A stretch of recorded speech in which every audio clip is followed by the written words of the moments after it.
The year is 1975, and Richard O'Brien makes his directorial debut with the cult classic The Rocky Horror Picture Show. I'm Dalton Gentry. I'm Adrian Fort. I'm Matt Wright. And I'm Josh Adamek. And we like to call ourselves the Aristocrats.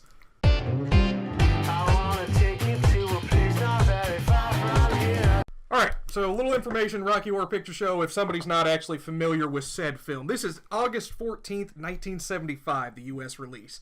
And this absolutely tanked in theaters. It was awful. This only came to fruition. Is my wording right? I'm already terrible on my wording. You're fine. Yes, with a DVD copy.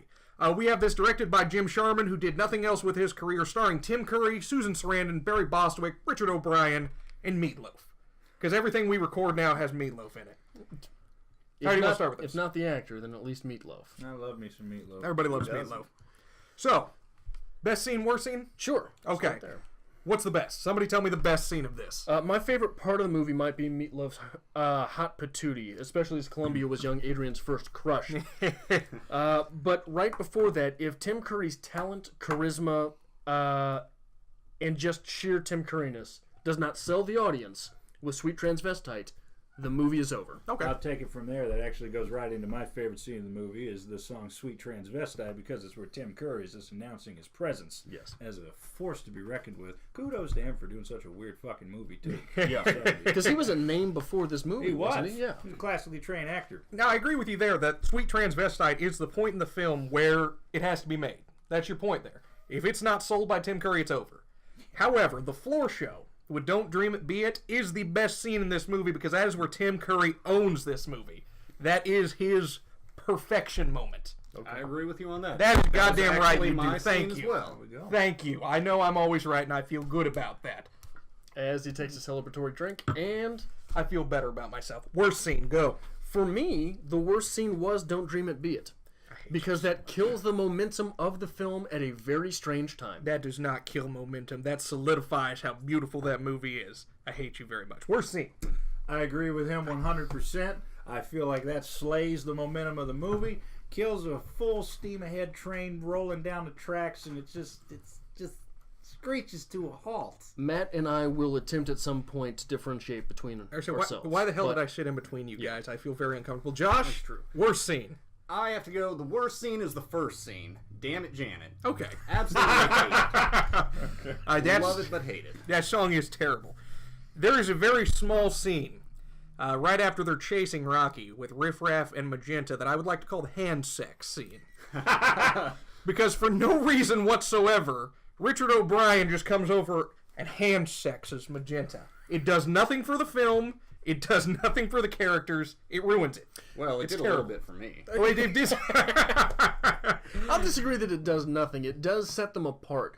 At that point, you know there's something different with them besides just that they're weird characters, right? So hand sex? Well, there's a different culture there.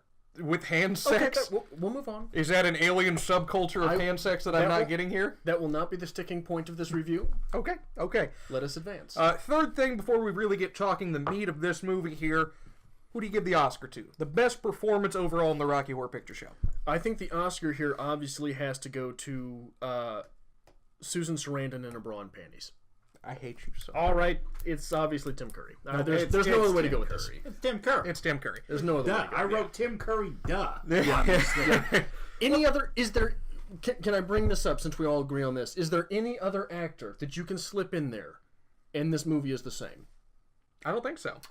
Is there any other actor you can slip in there and this movie even works? Now, very recently we had the Fox reproduction, the Rocky Horror Live. Right. Laverne Cox as Frankenfurter. Terrible. That was awful. A lot of people said that her energy is the only thing that was redeeming to that movie. That was absolutely terrible. If you take Tim Curry out of the show, you do not get the quality production. I've seen this done a lot live. Yeah. It can be done, but it is never Tim Curry. Right. So does it work as a movie without Tim Curry? Because you have to have, here's the thing, like they always say you have to add 20% to your energy for it to come across on film, right? Something that's going to come across on stage doesn't come across on film without a little extra oomph. Is there anyone that can put that oomph in there besides Tim Curry? Well, the other thing, when you talk about that on film, the thing is that sometimes, depending on the camera shots and whatnot, is that, an inch goes a mile. Yeah. In that regard. So you can get away with a lot of stuff in that regard. However, Tim Curry is just infectious. And the thing works is that, as you said, he's a name to begin with. starting into this movie. So there's a lot of actors that could have probably done just as good a job as him, but there's a lot of, but if you take people that are in the same position as him, you probably find nothing. Because they're going to be like, no, this movie's weird as hell. I'm going to mess up my career with this. But can you name one that would do just as good? I can't think of any. You think Dustin Hoffman? Dustin Hoffman will go balls to the wall for that. Dustin Hoffman has a different type of energy. He does. I don't care that he can pull off being a woman. Okay. I don't care what he looks like. I'm not talking about the roles that he has played. I'm saying that level of energy, that conviction, the pure charm and charisma. Okay. That line in Sweet Transvestite, well, how about that? Okay. Sells you every With the time. eyebrow. good. With the Yes. eyebrow. It does. But here's the issue with this. You said that no other actor would do this because they'd be afraid it would ruin their career. At this point, Tim Curry is typecast. Tim Curry is never in a major, huge role again Not where true. he is not in costume. What about Home Alone 2? He wasn't a big role in that, though. It's Home Alone 2! You give Pennywise the Clown from it, Yeah. but he is not Tim Curry in that. They all. What about Muppet Treasure Island? He is not. It's Long John Silver. Only a little bit of costume. A little. You know he walks around London And a like that. CGI one leg. Oh. Or they maybe just taped it up and he just hobbled Yeah, I around. don't you know. from I never behind looked into him like that. the entire time. I kind of hope he does. I hope so. He did. But that's the issue. From this point forward, Tim Curry is Dr. Frankenfurter. You can never unsee that. It's like the FedEx arrow. But here's the thing, though. I wouldn't agree that he is always Frankenfurter. I would agree that he is always a character actor. Okay. Right? But he did so many other things. It ruined children ruined clowns for an entire generation of children. Rocky Horror Picture Show ruined children. I mean, if you accidentally stumbled on that one. That's where I saw it when I was like 6 years old. So Okay. that's yeah. I'm sorry. Hell, that was Made me the 22. man I am today. You messed me up. This film did have a huge cultural impact, though. I think that is the most appreciated thing from this film, is this was a safe haven, and a harbor for the LGBTQ community. This was the first time that I think that's what really captured the best aspect of this film. That is why this was not successful with the Fox reproduction. The edginess, the comfort, the putting yourself out there, it's not the same anymore. And this was the first time that filmmakers really captured that. And that is why it had such a cult following in that community, and that's why it's such an endearing film in that community. Well, and here's another part to that. You start the fucking movie with a pair of lips singing, right? You have to be sold by that because you're immediately uncomfortable, right? Okay. That is immediately unnerving, right? True. So think you're things are really automatically prepared. Yeah. The only thing that's going to shock you after that is Tim Curry coming out dressed like Frankenfurter, right? And it does. So you somehow find a way to make a very uncomfortable scene even more uncomfortable later in the film. Okay. And Susan Sarandon in bra and panties. I mean, She did am I look right? good. It is delightful. She did look good. Nobody praising Barry Bostwick here. Barry can't get a bone on this one. Well, Barry, you talk I mean- about bone. I mean, very intimidating. Old Barry is intimidating. But that leads to the question, what makes a cult classic? Why is this film remembered? It tanked in theaters. It was awful. Terrible. So what made this stick? It was probably one of the first movies that really hit the word of mouth circuit on tape. Because this is when, like, I believe the VCR just came out a couple years after that. Okay. And so, you know, it probably got on tape. A couple people had it, and there was like, so my dad has this really weird movie that he saw in high school. And then it makes the rounds, and it goes from there because it's so bizarre. And just to the point that, like, you look back on it and you even wonder, like, who thought of this? Where does this come from? Have you ever met Richard O'Brien? No. Have you ever watched anything with Richard O'Brien? Well, no. This is a walk in the park for him. He's a weird individual. Was written in the weekend. He's like, oh, honestly, I don't remember it. But it did come from a stage version. And I think this may be one of the... looking at the 1950s films, things like that, stage versions were the big shows. Singing in the Rain, Yes. things like that. This was a different approach to things. And I think that's a successful approach. It was something different. It was something edgy. It was something that people were able to remember, even if the movie wasn't that great. It was counterculture. And Meatloaf. You have Meatloaf. You have to stick that one star in there that's going to sell the movie. Yeah, that's true.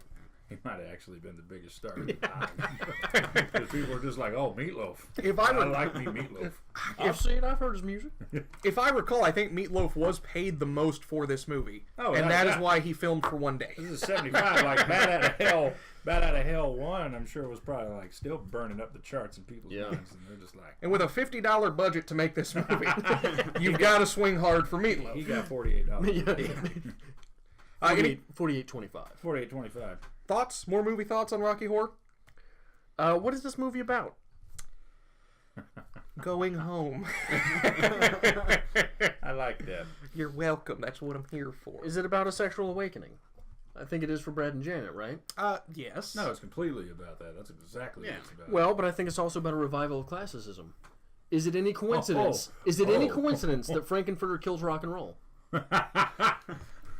Classically trained actor, very, very strong classic vocals. Okay. Kills rock and roll. What is a return to classicism if not a return to the sexual proclivities of the Romans?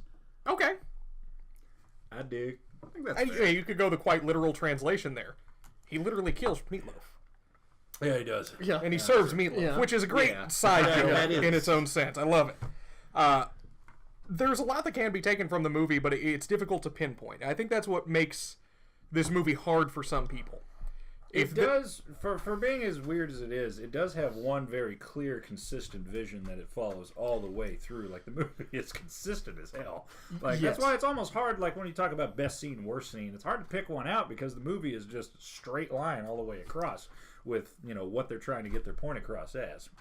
I think you get some people who watch this and nothing clicks for them. If they're not invested in this going in, this is a torture film.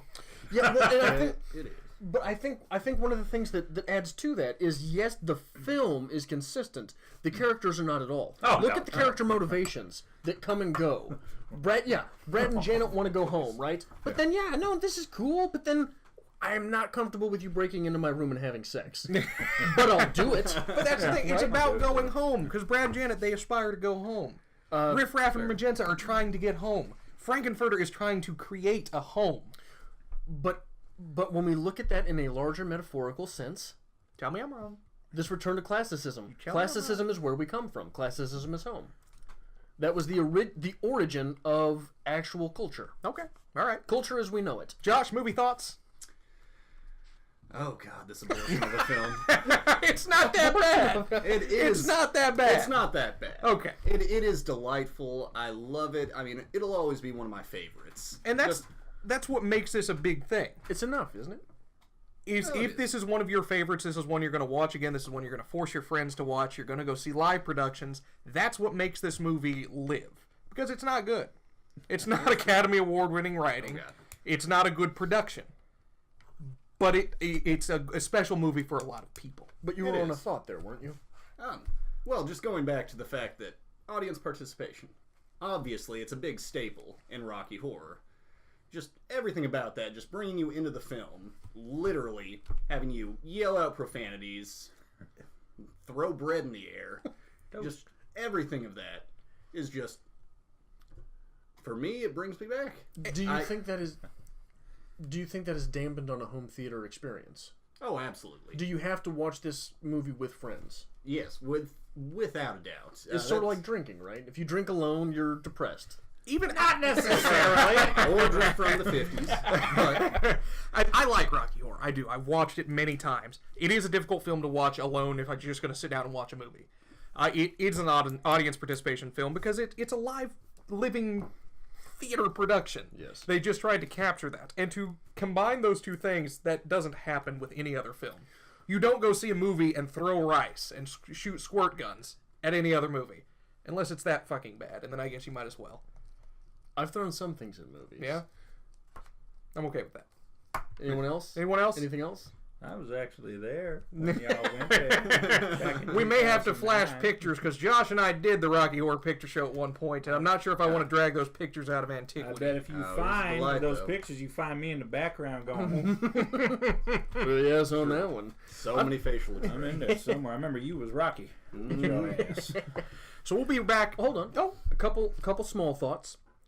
At the end, Rocky with face paint.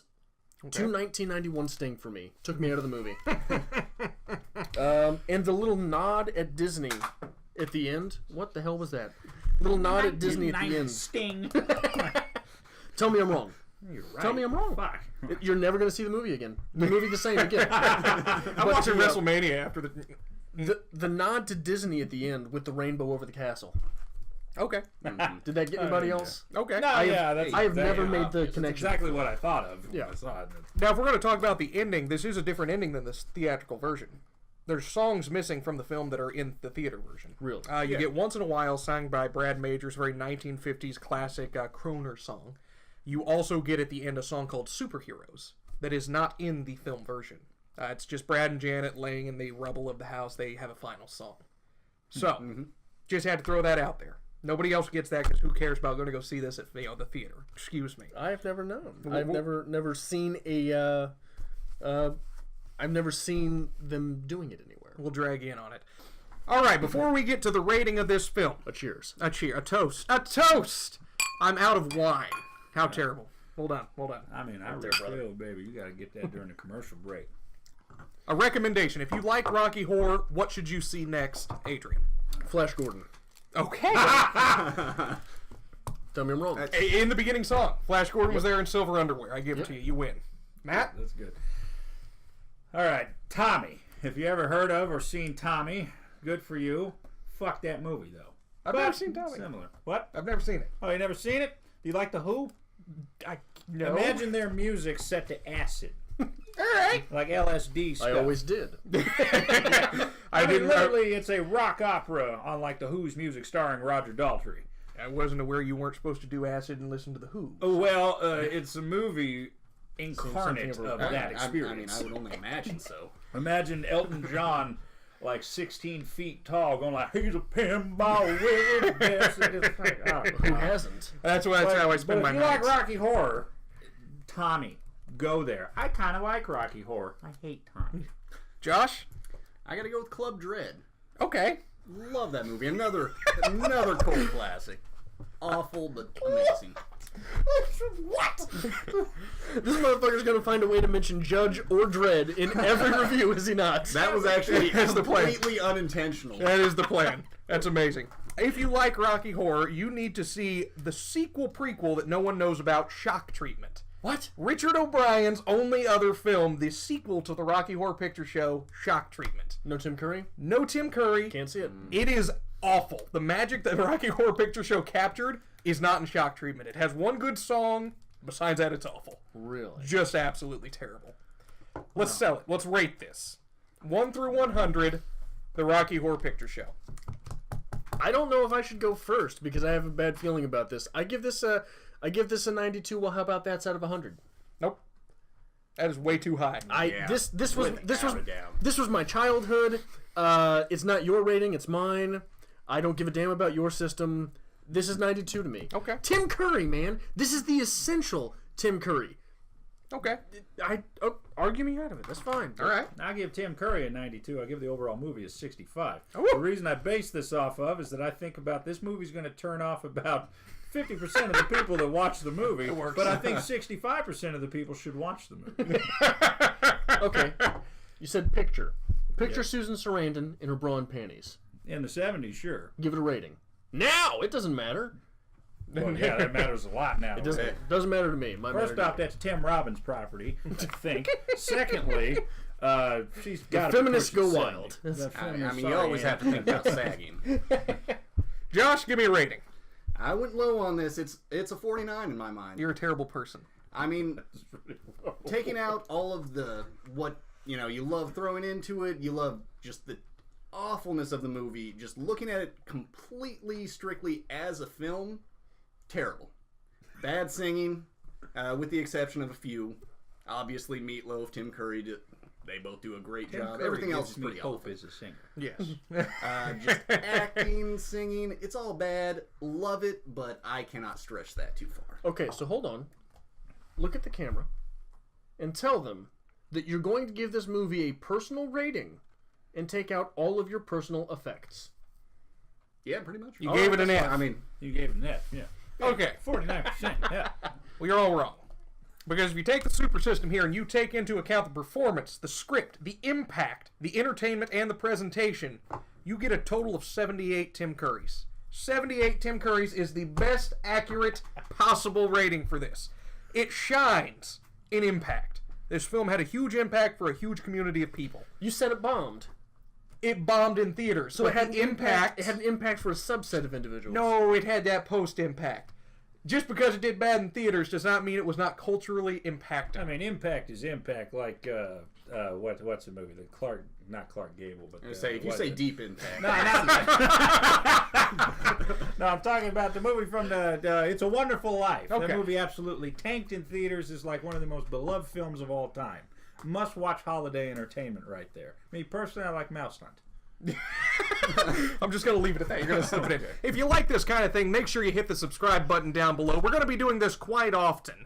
We also have a social media account. Adrian, you got the card for that? I do not. Okay. You can find us on Twitter at Aristocrats Show. Thank you for not remembering that. You set that one up. I'm sorry. You can also find all of us individually on Twitter if you'd like to shoot us your hate mail. I am at the Dalton. I am at Adrian anyway. Matt right now. I am Josh the Meat. Thank you for that. And now I know my